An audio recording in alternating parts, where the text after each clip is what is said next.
गलत जानकारी शेयर करते हैं। मुझे आप लोगों से भी आग्रह करना है कि आप लोगों को जब कोई ऐसी बात कहता है तो उसको ज़रूर पूछना चाहिए।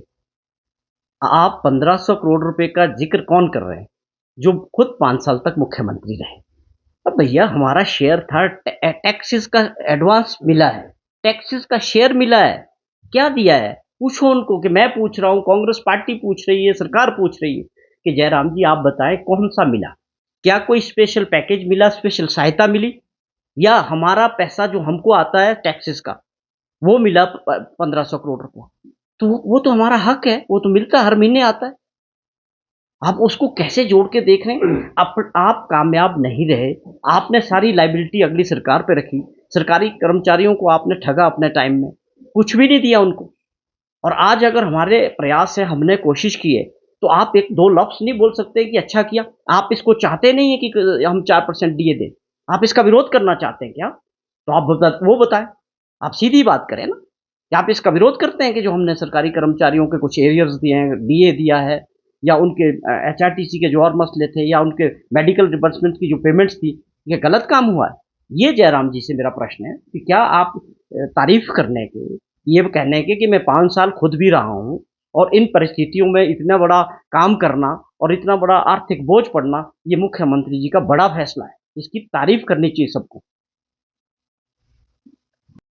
देखिए, इसमें जो वास्तविकता है वो ये थी, कि जो पिछली सरकार थी भाजपा की, जयराम ठाकुर जी के नेतृत्व में, 6th पे कमीशन को उन्होंने लागू किया, लेकिन दिया कुछ नहीं हमारे कर्मचारी भाइयों को या पेंशनर जो भी थे प्रदेश के। 10,000 करोड़ से ऊपर की सारी देनदारियां खड़ी करके वो चले गए और वो बोझ जो है सब कुछ अगली सरकार पे थोप दिया और साथ में खजाना खाली था। जो सच्चाई है वो मैं बयान कर रहा हूँ। जब सरकार बनी है, लोगों ने जब सरकार बदली है हिमाचल प्रदेश में तो उस वक़्त खजाना खाली था और 10,000 से ऊपर करोड़ की जो है सरकारी कर्मचारियों की और हमारे जो पेंशनर्स हैं उनकी देनदारियाँ। हमारी सरकार ने पहले दिन ही मुख्यमंत्री जी ने तय कर दिया था कि हमें आने वाले समय के लिए हिमाचल प्रदेश को आर्थिक तौर पे मजबूत करना है।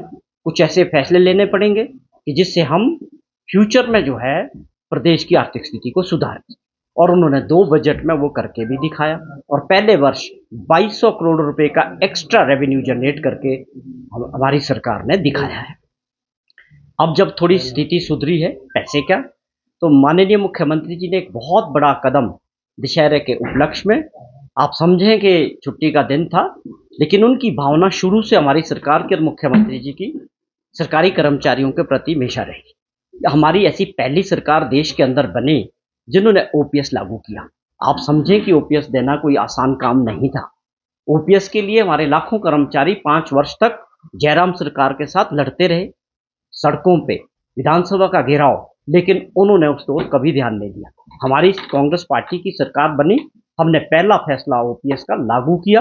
1,36,000 कर्मचारियों को इसका फायदा आज मिल रहा है हिमाचल प्रदेश में। तो हमारी सरकार और माननीय मुख्यमंत्री सरकारी कर्मचारी और पेंशनर के हितैषी रहे और इनका एक बहुत बड़ा फैसला 4% का डीए जो रिलीज किया है, आप समझे दशहरे से पहले और दिवाली से पहले, ये एक बहुत बड़ा फैसला था। इससे कर्मचारियों को काफ़ी समय से मांग थी, लेकिन इससे पहले भी मैं आपको बता दूं कि हम 7% पहले 4% एक और 3% एक सरकार बनने के बाद 23 में जो है डीए जो है दे चुके थे। ये 4% और आप समझे कि 23 का जो था ड्यू वो माननीय मुख्यमंत्री जी ने उसकी घोषणा की खुद प्रेस में आके और आप ये समझें कि उसकी वजह से तकरीबन 4% से जो हमारे सरकारी कर्मचारी और पेंशनर्स हैं, आप समझे साल का 600 करोड़ रुपए का 4% का ही जो लगातार आगे हमको देना पड़ेगा। तो ये एक बहुत बड़ा फैसला था जिसमें मुझे दिखा कि लोगों में खुशी की लहर भी है, समय से पेंडिंग थी। उसके लिए मुख्यमंत्री जी ने इमीडिएटली कहा है कि हम ये सारी पेंडेंसी खत्म करने वाले हैं और सबको जो है जो इलाज कराएगा, चाहे वो सरकारी कर्मचारी है, चाहे पेंशनर्स है, वो पेमेंट सरकार करेगी। और आप समझें कि एचआरटीसी में काफ़ी समय से बड़ी मांगें थी, वहाँ भी लोगों के बड़े मुद्दे थे सरकारी कर्मचारियों के। वहाँ पर जाके मुख्यमंत्री जी ने जो घोषणा की, अब वहाँ जो हमारे चालक थे या परिचालक थे एचआरटीसी में, पिछले 6 साल से उनका जो ओवर टाइम का करोड़ों रुपया उनको नहीं मिला था, जो कि पिछली सरकार को भी इस पे गौर करना चाहिए था और उनको क्लियर करना चाहिए था, लेकिन उन्होंने कुछ नहीं किया। माननीय मुख्यमंत्री जी ने एक और बहुत बड़ा फैसला करके उनकी ये मांग कि जो भी उनका पेंडेंसी है 50 करोड़ रुपया, इसके लिए सरकार रिलीज करेगी और उनका जो ओवर टाइम का पैसा वर्षों से लंबित पड़ा था एचआरटीसी के पास, उसका सरकार जो है भुगतान करेगी। और ये और भी बहुत सारे फैसले हैं कि आप समझे कि क्लास फोर्थ एम्प्लॉयज़ को एरियर के तौर पे सरकार ने 20,000 रुपया देने की घोषणा की कि हम जो है इनका एरियर्स भी देंगे। दिए तो दे ही रहे हैं, लेकिन ये भी और 75 साल से ऊपर के जो पेंशनर्स हैं, उनका जितना भी एरियर ड्यू था सरकार की तरफ, आप समझे पिछली सरकार से, वो हमारी सरकार ने और माननीय मुख्यमंत्री जी ने उसका जिक्र किया है। हम इसको जल्दी जो है क्लियर करने वाले हैं। 75 साल से ऊपर के जो भी पेंशनर्स हैं प्रदेश सरकार के साथ, उनका जितना भी एरियर्स है वो सरकार क्लियर करने वाली। तो ये बहुत सारे फैसले हैं जिससे तकरीबन एक बहुत बड़ा आर्थिक दृष्टि से काफ़ी खर्चा जो है सरकार का बढ़ेगा। जैसा मैंने जिक्र किया कि 50 करोड़ रुपया महीने का 4% जो आगे को देना है हमने, जिसकी वजह से हर सरकारी कर्मचारी और पेंशनर की जो महीने की सैलरी और पेंशन है उसमें 4% और बढ़ेगा। तो उसकी वजह से 50 करोड़ रुपया हर महीने जो है सरकार को अतिरिक्त बोझ पड़ेगा। लेकिन हमने हमारी सरकार ने और माननीय मुख्यमंत्री जी ने इस बात को समझा है कि सरकारी कर्मचारियों का प्रदेश के विकास में और प्रदेश को आगे ले जाने में एक बहुत बड़ा योगदान रहा है। इस बात का जिक्र वो बहुत बार कर चुके हैं और ओपीएस देने वाली सरकार को हमको उसका खामियाजा भी भुगतना पड़ा कि उसकी वजह से तकरीबन 1800 करोड़ रुपए का हमारा जो कट लगा है वो भी नुकसान हुआ है। और आप समझें कि 9200 करोड़ रुपया जो एनपीएस में कंट्रीब्यूशन था सरकारी कर्मचारियों का भी और सरकार का 12%, वो सारा पैसा भारत सरकार के पास फंसा हुआ है। ये कुछ मुद्दे हैं और उसके अलावा 1350 के करीब एनपीएस में जो अधिकारी थे जिन्होंने ओपीएस को नहीं चुना, उनका भी एक इशू था। उनको भी डीए दे के जो है माननीय मुख्यमंत्री जी ने उनकी मांग को भी पूरा किया है।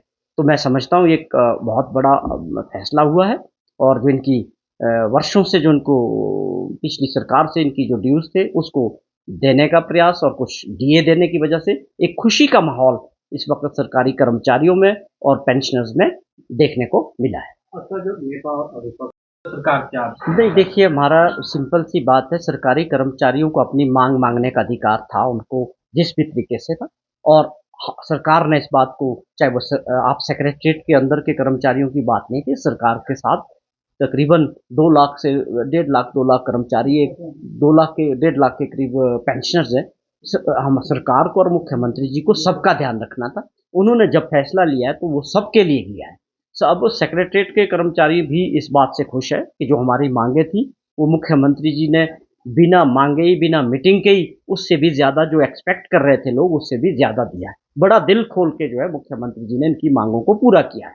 तो मैं समझता हूँ ये भी इस बात को रियलाइज़ कर रहे हैं कि जो हमारे मसले थे वो तो सुलझ चुके हैं और बाकी चीज़ें वो भी बैठ के हो जाएगी, कोई दिक्कत नहीं है। तो ये लोग मिले थे, मेरे से भी बात हुई है, तो इस बात को लेके बहुत खुशी है उनमें कि मुख्यमंत्री जी ने हमारी तकरीबन सारी मांगों को मांग के एक अच्छा माहौल तैयार किया है।